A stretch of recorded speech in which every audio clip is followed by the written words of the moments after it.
Hey guys, it's Mitch. How's it going? So we're back to Walt Simonson's classic run on the mighty Thor. Thor, of course, was Walt Simonson's dream job when he got into comics. He was a huge Jack Kirby fan. He's a huge Norse mythology fan. So getting to write and draw his own Thor adventures was something that he just always wanted to do when he got into comics. So naturally, when he got about halfway through the run here, he was thinking, you know what, the hell with this blonde guy. I'm kind of sick of him. I know what the kids want to see, and what they want is frogs. And not just like one issue's worth of frogs, we're going to do a 3-issue storyline where Thor transforms into a frog and has to have like frog adventures. So that's what we're going to get. We're taking a look today at Thor number 365. So just before we get into it, if you enjoy the channel and if you feel like helping out, in the description there's a link to my Patreon, and if you subscribe there, that gives you early access to everything I do, from the Blood Force comics to the YouTube videos before they get uploaded to YouTube. So the last issue there was a fair bit that went on, although it can be summed up fairly easily at least. Thor got transformed into a frog by Loki. That's probably no surprise. He tried to signal some members of the Avengers to try and get some help. Unfortunately, that didn't work. And then immediately after that, he got chased down by some rats. Found out about a huge conflict between New York City rats and frogs. They're just constantly at war with each other. And the rats have a plot to try and wipe out the frogs, where they're going to dump a whole bunch of rat poison that they've scooped up into the reservoir and just poison the water supply. So now Thor has gone down into the sewers because he's heard there may be some help down there that they can use against the rats, if he can survive. Because he's not indestructible God-man anymore. He's, slightly more durable than usual frog, which is a little bit more fragile. So we can start on the cover here. I'll be honest, this cover here strikes me as just something Walt had to get out of the way. Didn't have a strong idea for this one, compared to the covers, for 364 and 366, both of which are absolutely fantastic, and I would consider them classics. This one feels like Walt's version of like a Liefeld cover, where he's just got his main guy kind of in, in a semi-action pose. We've got, I guess, the villain down here in the bottom just being like, whoa, dude, calm down with your action pose. And then we get some just background elements here with stuff that's going to be reflected in the story. So we've got, I think, just a couple frogs and then a bunch of rats and a bunch of alligators, because those are going to come back. Those are all a little bit tougher to make out. But yeah, the cover itself, the impression I get really when I see this is average run-of-the-mill Thor comic. Nothing particularly important happening in this one. But, it's Walt, so maybe there's something good. And, it turns out there is. So we open it up and we get our standard Walt splash page. We're not going to get splash, double splash in this. Walt doesn't really have time for that during the Thor run most of the time, as far as I can tell. So the deal is that Thor, as a frog, is down in the sewers, and he's going to try and lure the alligators up to the surface so that the frogs can use them as some kind of cavalry. What he didn't anticipate was that there's some kind of Pied Piper character down in the sewers as well, who seems to have control over beasts, including Thor in a frog body. And Thor can't help himself from leaping across on the noses and the tails of the alligators here to try and get to him. And that's a pretty awesome splash page. We've got a whole bunch of layers going on with the alligators here. And this is a really low perspective, which, you're not necessarily paying a whole lot of attention to at the start here. There's going to be some really forced perspective shots in this, as Walt tries to keep things on the perspective of 4 or 5 inches off the ground. All right, so the Piper is trying to get Thor to leap towards him. He's like, that's a fucking frog the size of a football. I got to see that closer. And not only that, when he first saw him, Thor was dragging dead rats down into the sewers by the tails, because he's trying to use them as bait to try and lure the alligators up to the surface. So obviously something is up with this frog. And Thor can't help himself from leaping forward, but he can direct himself partially, and he aims directly for the Piper's face and just leaps off it, manages to snatch the pipe from out of his fingers here. And he figures, whatever magic he's got going on, the pipe is an essential part of it. So as long as I separate him from the pipe, then at the very least I can control my actions. Which is true, and Thor is able to leap across the alligators here, and the Piper's about to go chasing after him for a second, except that since he doesn't have the pipe, he also doesn't have control over the alligators anymore. And he has to quickly go leaping up the ladder here to try and get off the floor of the sewers. And then Thor himself is going to try and lead the alligators on. I mean, first by directing them towards the rats here so that they, try and scoop those up. But he soon learns that apparently they're more interested in him, probably because he's been bouncing off of their noses. From there, we're going to cut to Central Park, where the rats are moving bags of rat poison through the park to, try and get it to the reservoir. And off in the distance, they see a whole bunch of frogs trying to move past the gate here. And they're thinking, oh, I think they're trying to escape. We should send a contingent over there to try and sneak attack them. That'll probably give us a bit of an advantage. So they're going to do that, and they're going to split their forces, which is a bad idea, it turns out. Because once they do, the frogs have actually set a trap for them. So whichever rats got left behind are going to get jumped now by the amphibian force that was left behind to take care of them. And they get sneak attacked themselves. And they're just jumping all over them and trying to destroy the bags so that they can at least spread out the poison and, just clear it out before it gets to the reservoir. Meanwhile, the rats that were sent off to look for those frogs that were, trying to escape realize that there's a commotion going on behind them and that they have to go and rescue their rat buddies. And they start to turn around, not thinking about the frogs that they were pursuing, who are ready for this. And as soon as they turn around, they mount their own offensive and surprise attack them. So, they've completely caught the rats off guard, and now they're just, eliminating them in droves. And apparently Cap is going to star in a Broadway show, and maybe you can star with him. If you're a girl between 10 and 14 who can sing, dance, and act up a storm, you might be just the person Cap's looking for. He needs a bundle of talent to play his very special friend in Captain America, a musical spectacular due to hit Broadway next spring. What? Interested? Well, that's a word for it. Then send a photo and background info too. And then we get this woman's name. And do it today. You wouldn't want to let Cap down, would you? Jesus Christ.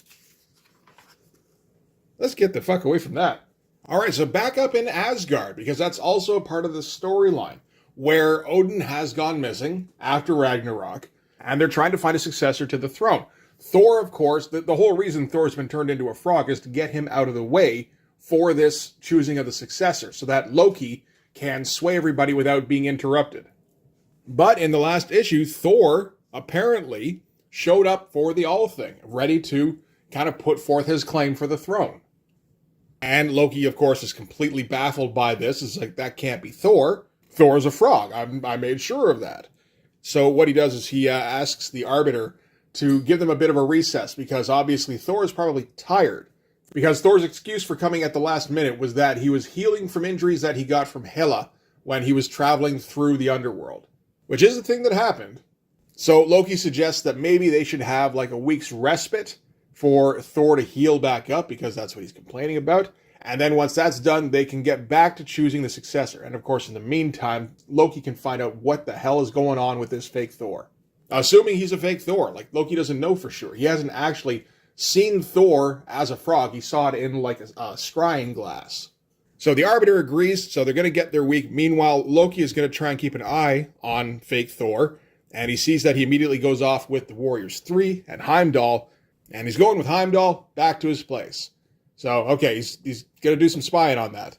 And the art on this stuff is it's okay. There's nothing particularly special here. Some of these faces look a little iffy, like to the point where I'd wonder if they're understudy work. I don't think they are, though. I think this is just Walt having to go super fast, because, he's doing the writing, the penciling, and the inking on this. Okay, so Loki is going to follow Heimdall and whoever this guy is dressed as Thor around back to Heimdall's place. So they're going to go inside and have a bit of a discussion. Loki's going to turn himself into a fly so that he can eavesdrop more efficiently. This is starting to feel like a big part of what Walt Simonson likes to do, is to basically turn the Norse gods into more of what they would do in the sagas. So we got the big epic fights, we got fucking Ragnarok at some point, but we also get them turning into animals, just, for day-to-day purposes. Casting spells and just, doing, the mystical side of things that, I don't know, I feel like I didn't see too often with Thor guest starring in other books, because I almost never read a Thor book. Now, I wouldn't be surprised to find out that Jack Kirby did that quite a bit when the comic was first started up, and, Walt's just kind of carrying that over. But I'm just saying that it seems to be a priority of his, to try and link these characters. with the saga versions. So as Loki is, kind of flying around as a fly, eavesdropping, Heimdall says what he's going to do is they're going to go inside of the house, but Heimdall's going to leave his sword on the threshold. And if anything tries to overhear what they're saying, then the sword's going to hum and it's going to alert Heimdall. So that kind of thwarts Loki's plans a bit. And in the meantime, fake Thor is going to put his stuff away, like he's going to hang up his winged helmet, and he's going to lay Mjolnir on a nearby table, which shouldn't be a problem if it's real Thor, right? Because, if it's Mjolnir, then nobody other than Thor is going to be able to lift it up. Of course, if it's Mjolnir, a fake Thor also shouldn't be able to lift it up. So, we can kind of see where that's going. All right, so back to Central Park, where the war between the rats and the frogs is still, just heavily underway. It reaches a turning point where the frogs have to turn around and run away. And, the rats go chasing after them. And you get them, shouting out their plans on the way. So, we'll drive them away from the reservoir and slaughter them on the Great Lawn. When we're done, we won't even need to use the poison. The rats are about to become the only gang in Central Park. From here, we can spread out and take over every park in the city.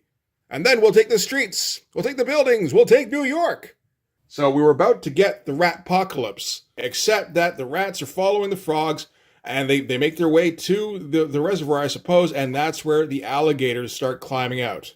So we're going to get a little bit of Lord of the Rings here with the cavalry as they start tearing into the rats. There's some pretty great panels going on here. This is also a little bit of Walt's interest in dinosaurs coming to the fore, I think. But nice Dutch angle shot at these giant freaking alligators just throwing rats all over the place. This is great stuff. And meanwhile, off in the distance, Thor sits in silence as he sees the fruits of his labors ripen before his eyes.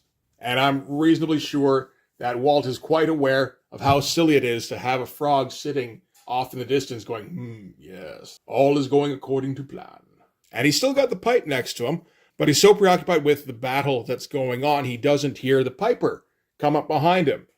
Tries to throw a rock at Thor, but Thor's reflexes are too good, leaps out of the way, but Piper is able to snatch up the pipe. And we get, like I said, one of those huge forced perspective shots, because this is basically our eye line down here, so everything is going to seem massive in comparison. And, you've got to try and fit them in this small panel as well. And back to Loki at Heimdall's place. We're kind of jumping back and forth a fair bit here. So Loki can't enter Heimdall's house to eavesdrop anymore. So he's going to have to find something else to do. And of course, since he's resting on Mjolnir here, he's thinking, okay, you know what? I know that that's not Thor. I'm 95% sure. So what he's going to do is he's going to turn back into his regular human form. That's just a great looking head. And he's going to see if he can pick up Mjolnir. And of course, he can. So that confirms for him, obviously this isn't Thor. Turns back into a fly just in time for Heimdall and his buddy to come out. Apparently, this is Hurricane. I'm not sure who that is. But it's been noted before that Hurricane and Thor look very similar, other than the fact that Hurricane has dark hair. And previously, Thor impersonated him one time. They don't tell us when. But, this is a case of them just returning the favor while they wait for Thor to resurface. Or they can, find him somewhere. Probably the Warriors 3 are getting sent out to him. Back to Central Park, where the Piper is kind of, communing with Thor. He kind of realizes Thor can understand what he's saying. And we get one of those crazy forced perspective shots, and it doesn't really work in this case. It's always interesting to see when that happens with someone like Walt. We do find out that the Piper, this one works a lot better. The Piper has been staying with the Morlocks, so he's used to, freaks and weirdos and stuff. He does say it's a little weird. He's never seen a frog risk its life for other frogs before.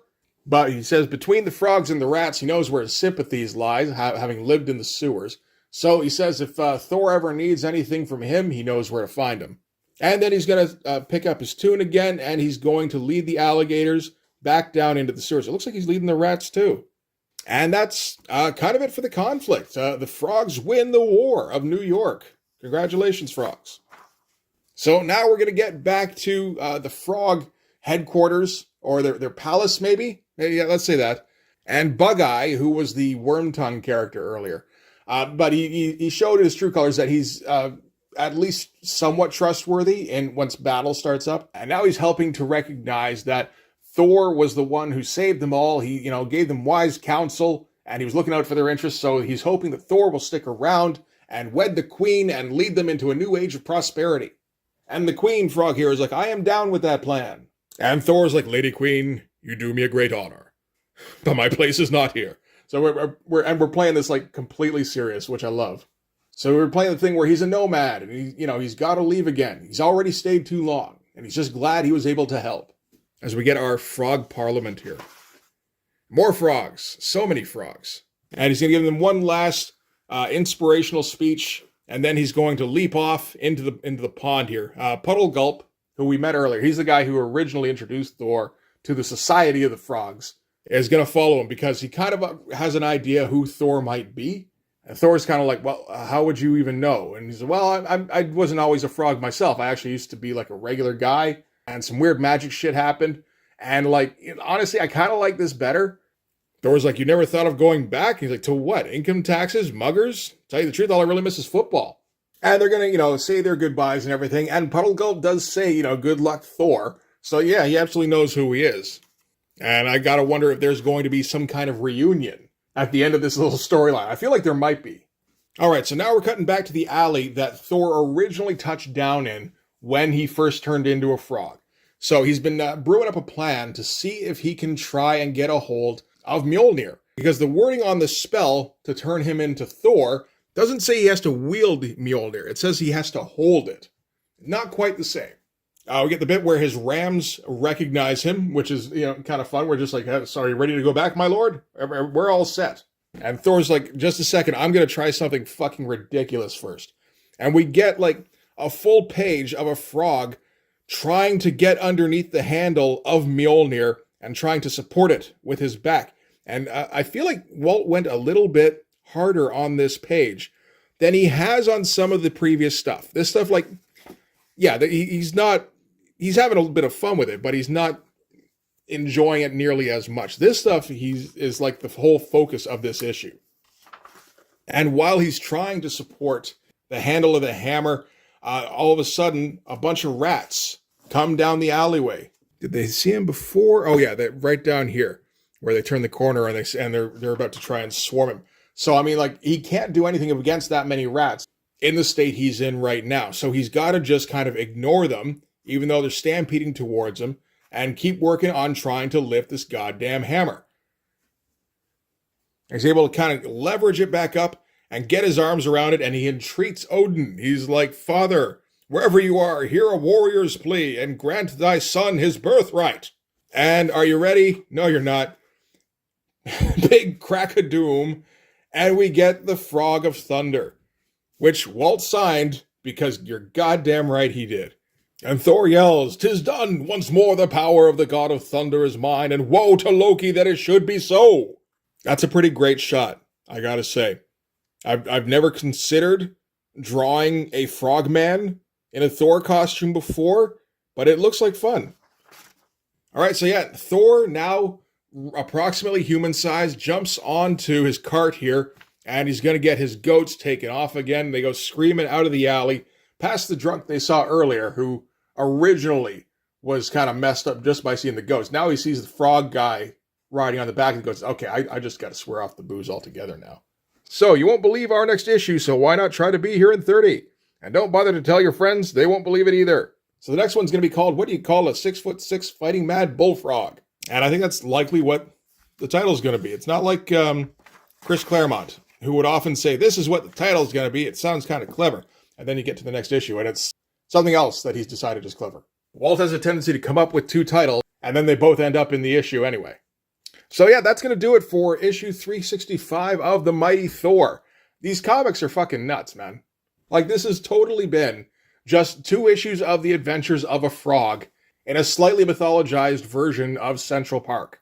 I just love the fact that Walt thought, this was a good idea, and that his editors went, shit, yeah, why not? I mean, the book sells with whatever Walt wants to do, so, just let Walt do what he wants to do. And they did, and we're all the better for it. So yeah, looking forward to the next one, where we get the Frog of Thunder versus Loki, and we will get to that just in a few weeks. But for this one anyway, that's going to do it. Thanks very much for watching, If you like this video, please hit like, hit subscribe, hit the notifications so you know when the next one's coming out. Hit the link in the description that goes to my Patreon. If you subscribe there, it gives you access to everything I do, from the Blood Force comics to the YouTube videos before they get uploaded to YouTube, as well as some Patreon exclusive content. You can also follow me on Instagram and DM me there for commissions. Commissions are now open. Yeah, that's going to do it. Thanks again for watching, guys. I will see you in the next one. Bye-bye.